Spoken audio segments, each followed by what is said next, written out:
అందరికీ నమస్కారం. సర్వే జన సుఖినో భవంతు.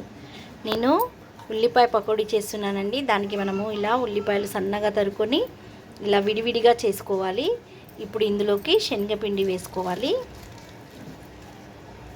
శనగపిండి కూడా మనము చాలా ఎక్కువ వేసుకోవద్దండి, కొంచెం వేసుకుంటే సరిపోతుంది. బాగా పిండి పిండి అయిపోతుంది. ఇందులోకి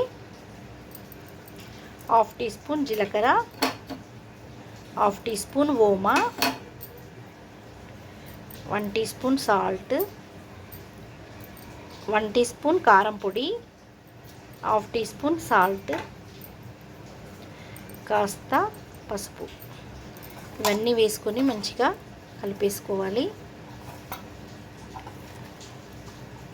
ఈ ఉల్లిపాయలకి మనకు కాస్త వాటర్ వస్తుంది కాబట్టి కొంచెం వాటర్ పోసుకుంటే సరిపోతుందండి.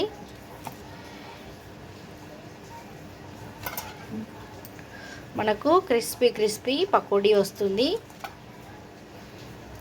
కొంచెం వాటర్ పోసి కలుపుకోవాలి. చూడండి, ఇలా గట్టిగా కలుపుకోవాలి. చూడండి, పిండి కూడా ఎక్కువ లేదు, తర్వాత వాటర్ కూడా ఎక్కువ పోయలేదు. ఇలా కలుపుకుంటే మనకు పకోడీ మంచిగా వస్తాయి, క్రిస్పీగా. ఇలా ఆయిల్ పెట్టుకున్నాను. ఇలా ఒక్కొక్కటిగా వేసుకోవాలి.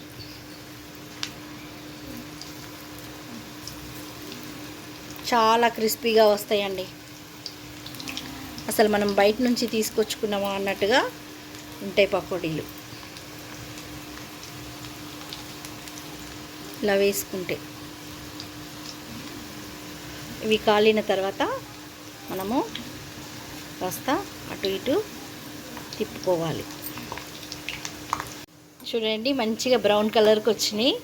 ఎంత బాగా ఉన్నాయి కదండి, క్రిస్పీగా. పక్కకు తీసేసుకోవాలి. ఇప్పుడు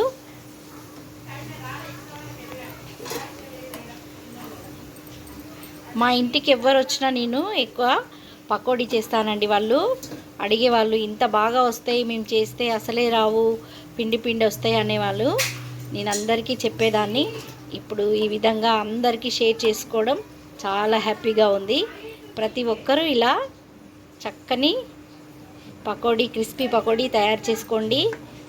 మెయిన్ చిట్కా ఏంటి అంటే పిండి ఎక్కువ వేసుకోవద్దు, వాటర్ కూడా ఎక్కువ వేసుకోకుండా చేసుకోవాలి. అప్పుడు మనకు క్రిస్పీ పకోడీ వస్తాయి. నేను ఇంకొక ట్రిప్పు వేస్తాను. ఇప్పుడు పకోడీ రెడీ. చూడండి ఎంత బాగా క్రిస్పీగా ఉన్నాయో. మనం బయట నుంచి కొనుక్కొచ్చిన వాటిలాగే ఉన్నాయి కదండి. నేను చెప్పిన ప్రాసెస్లో మీరు తప్పకుండా ట్రై చేయండి. ఇప్పుడు వర్షం పడుతుంది, మేము ఇవి తినేస్తాము. చాలా టేస్ట్గా ఉన్నాయి. తప్పకుండా ట్రై చేయండి. Thank you.